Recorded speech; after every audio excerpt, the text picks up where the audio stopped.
Mwiriwe neza abanyamuryango ba Riside Division Official, mukaba muri kumwe na jewe umuntu wanyu ari we Riside Odi kuri ya channel yanyu mukunda cyane igomba ijejwe kubashikiriza ibiganiro bishobora kuba byo ufasha mu kwiteza imbere nk'ugwaruka rwa Afrika cyangwa ugwaruka muri rusange mu banyumva bose mwarondera rurimi ndiko ndavuga.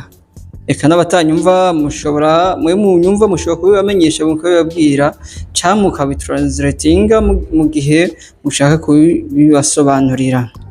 Uyu munsi rero twashoboye kubazanira ibintu bitanu byoshobora kudufasha mu gihe tugeragejwe n'ubukene, mu gihe dusagijwe n'ubukene. Musanzwe mubizi neza ko mu kindi gihe turi mu gihe kitoroshe cy'isi yose, aho ubutunzi bwasubiye hasi cyane, n'igihe ubuzi bwinshi busa nkaho buri burahagarara, n'igihe gikomeye cyane ku muntu uwo ari we wese, na cyane cyane twebwe abanyafrika dusanzwe tubayeho kugira ngo dusabe akazi, ariko ibwo nico kibazo nyine dufise, ahubwo tunashaka no kugikemura mu nzira zoroshe.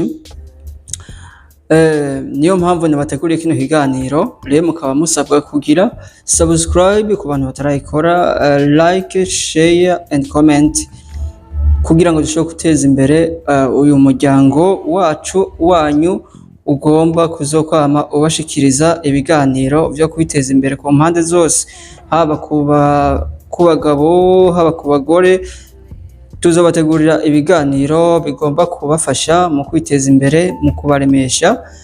Hari igihe bishoboka yuko umuntu aja mu gihe gikomeye cyane cyo kwiheba, ariko akabasabwa inyigisho zo mufasha kugira ngo ashobore guhangana n'ivyo bihe nk'indemesho. Tuzobategurira ibiganiro bikomeye cyane, ibiganiro vy'indemesho byoshobora kubafasha mu kwiteza imbere kwanyu mu gihe murimwo gikomeye cyane. Koko kaba nkako nta muntu n'umwe adashikwa n'ivyo bihe, nta bihe vyama ari vyiza kandi nta n'ibihe vyama ari bibi, ni ibintu bihindagurika. Rero mugenzi wirinde kwiheba, wirinde kwiyahura, ahubwo wumve wicara wige, twigishanye uko dushobora kuba mwa bino bihe biba bitoroshe, maze tukafashanya gutera imbere, maze ibihe bigahinduka, ahari amarira hagasubira umunezero. Na cyane ko tubizi neza yuko iyo umuntu aba asanzwe ari mu bihe bibi, maze ibihe bigahinduka, akenshi aribagira ibihe aba yaraciyemo bimeze nabi, bikanashobora kumutuma agira courage cyangwa bigamusunikira gusubira hahandi nyene yari ari, kubera ko atashobora gucunga neza ikintu ciza yarashoboye gufata, atashobora gucunga, bigatuma ashobora kwisanga muri vya bihe vyashize, bya bihe bibi. Kuko ibihe byo ntabwo biduteguza, ibihe biraza uko biza kose, biba ari ibihe biza ari bibi bikaza ari vyiza. Tugomba rero kwiga ukuntu dushobora kumanaginga buri kintu cyose igihe cyose tuba turimo. Ntiriwe ndaja kure rero, reka tuje ku kintu ca mbere. Nabwiye n'ibintu bitanu tugomba kurabira hamwe. Ikintu ca mbere, gucunga neza ico ufise. Munyumve neza, gucunga neza ico ufise. Ushobora kuba ufise amafaranga ayo ari yo yose, cyangwa kuba ufise ikintu cyo cyose, ntiwihutire spendinga uko wigombeye, kuko ibihe ntabwo biguteguza, bishobora kuza umwanya wari wose, biraza umwanya wari wose kandi biza uko bishatse, bigusigarana imvune canke ukabitsinda. Rero mu gihe cyo kubitsinda nuko wazigamye ico ufise, niyo ntwaro ya mbere ugomba kwitwaza. Gucunga neza ico ufise bivuze iki? Tegura neza, gira gahunda mu byo uspendinga, mu byo usuma. Mu Kinyarwanda nitegura ingengo y'imari. Menya neza aho amafaranga yawe aja. Umenye neza aho amafaranga yawe aja, ntukapfe kugura ivyo ubonye byose. Gabanya ibitari ngombwa. Ntukifuza kwiyumvira ngo okay, nagihugura ikirato, navuye muri cyo ngihugura, noneho ndabonye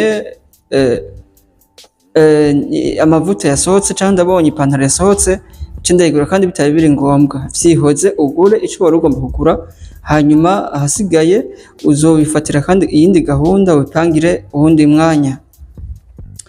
Shira imbere ibikenewe cyane.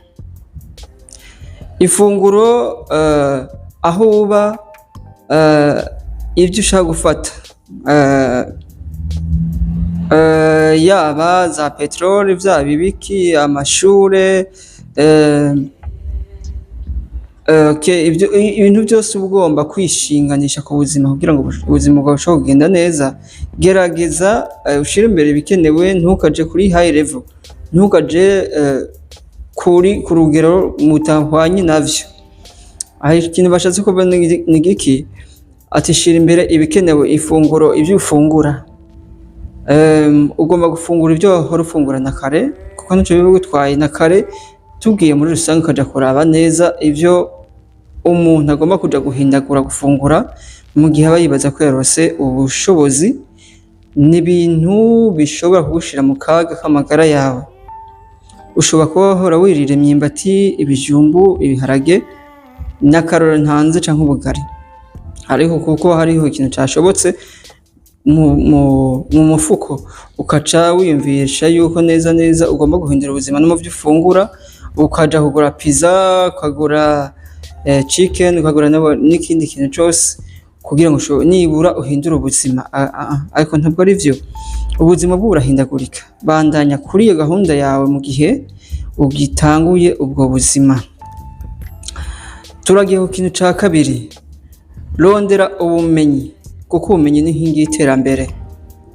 Nimba bishoboka wige umwuga. Aho uri hose ugomba kuba ufise ikintu co kwiga, kuko isi yoyo ni ikintu cambe, ni ishure irakwigisha atakarama atakaye. Ugomba kugira ikintu gishasha uri kuriga. Tuje mu bintu bisanzwe, ushobora kwiga ububaji, ushobora kwiga gushona, ukiga kurima kijambere, ugacuruza, ukiga gucuruza, ukiga gusudira n'ibindi vyinshi. Ubu uye isaha igeze mu bintu vya digital marketing, ushobora kuyiga. Urayiga uyu munsi ntabwo uriko uragufasha, ariko uba wikingiye kuko ejo hazoza haduhishiye ibintu vyinshi, kuko isaha itera ija mu bintu vyo gucuruza ufatiye ku mashusho. Rero niho karyo keza wewe ushobora kuba ufise ibibazo vy'ubukene vyo kwiga, ukavyiga neza maze ukiteganiriza kugira ngo ushobore guhindura ubuzima. Turamandanya n'ikindi kintu mu bintu vyo gukora mu gihe ugera mu bintu bukene.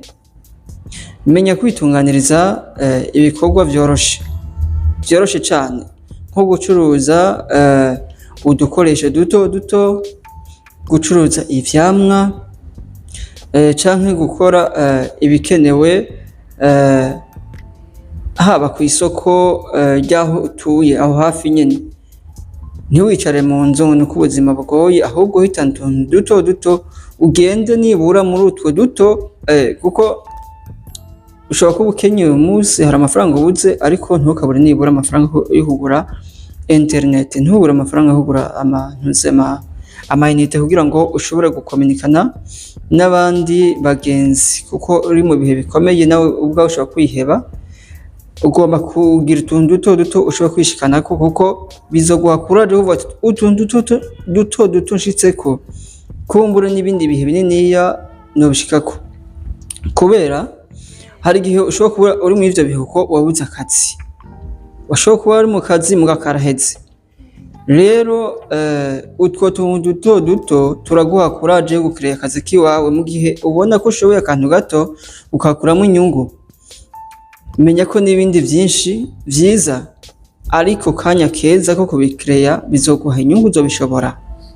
Turagiye ku ca gatatu, ushobora kuvuga ati nk'uwacu mu Burundi turarima, dutunzwe n'uburimyi ibice 95%.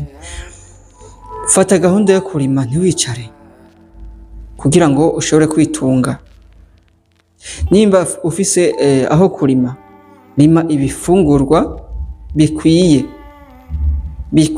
Nimba uhisemo kurima ibigori, birime. Nimba uhisemo kurima imboga, tomate n'ibindi, ubikore. Nico gihe ciza, kuko hari igihe bizogukuriramwo akazi keza kameze neza cane, ku buryo ushobora no kwibagira ko akazi katumye uja kwiheba. Urashobora kwifasha gukoresha bike, hera kuri bike ushoboye. Nimba dufata ugiye mu kurima ushobora kugenda nta mafaranga ufise, nta tungo ufise, ariko hari udufaranga dukeya ushobora kuba ufise, ukaja kurima utwo duharage dukeya, ariko bizokwimbura maze ukabishira ku isoko ukaronka fuade y'ivyo wagiye kurima, maze ugatangura uburimyi bukomeye ugashika kuco ushaka. Turagiye turacari mu kurima no kwifashisha muri bike dushoboye. Gerageza gufata neza utwo ufise. Bivuze iki? Mu kurima urime neza,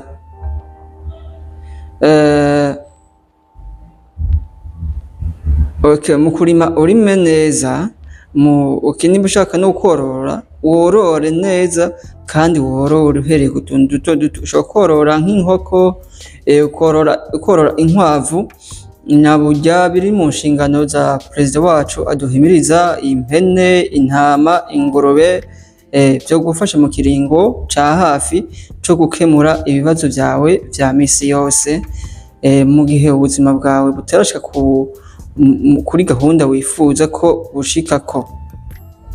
Turagiye ku ca kane, ugomba kwifatanya n'abandi.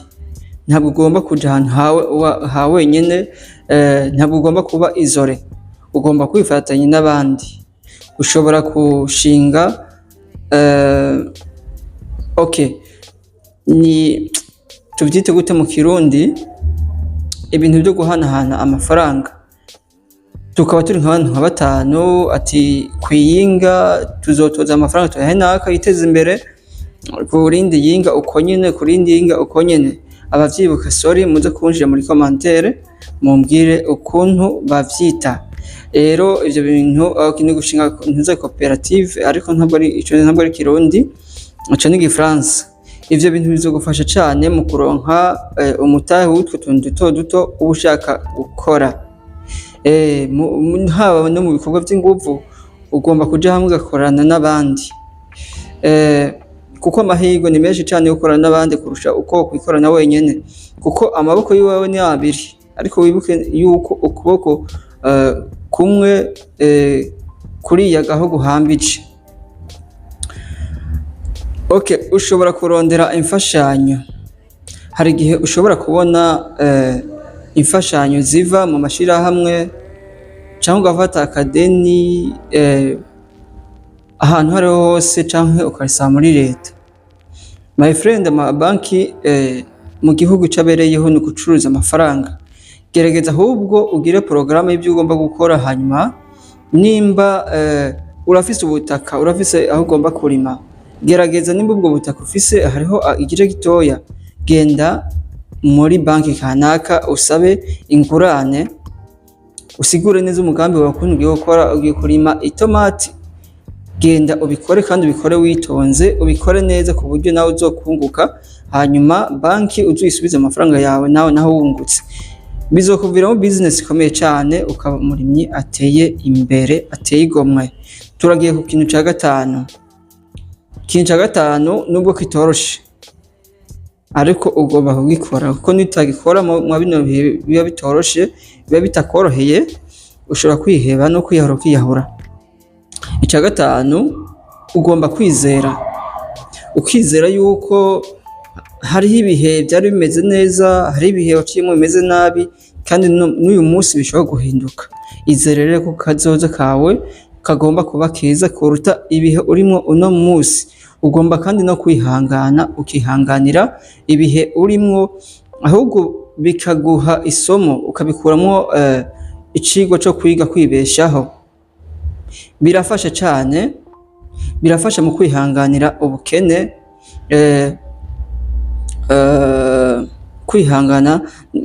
kwihanganira ubukene n'ama stress ushobora kuba ufise mu mutima canke mu mutwe. Ni decision ugomba kwihaya, kwihangana nk'ubwawe, ukabona yuko ejo ni heza. Wizere, ariko wizere mu bikorwa. Fata intambwe rero nto ariko z'ukuri, buri munsi buke buke buke buke buke buke uzoteba ushike kuco ugomba. Ntihagire kandi uwugutesha agaciro, ntiwemere ko ari umuntu agutesha agaciro. Uri umuntu ukomeye cyane, ibihe urimwo uwubikubwira yuko nta gaciro ufise nawe umwanya n'umwanya ushobora kubibamwo. Hari abantu benshi tuzi, hari abantu benshi muzi bari abantu bakomeye cyane, uyu munsi bari mu bibazo bikomeye cyane, ariko ntabwo biri butume yuko agaciro kabo batagafise, baragafise. Rero icatumye baronka ivyo bintu bari bafise ubwa mbere, n'uyu munsi ntaco buze ko batabironka. Oya, ni ibyago bahuye, ibihe nivyo bitugenera cane cane uko tugomba kubaho, ariko tugomba guhangana navyo. Nawe rero ureme umutima, ushire umutima hamwe, uri umuntu akomeye, uri umuntu afise agaciro, uri umuntu afise ubuntu.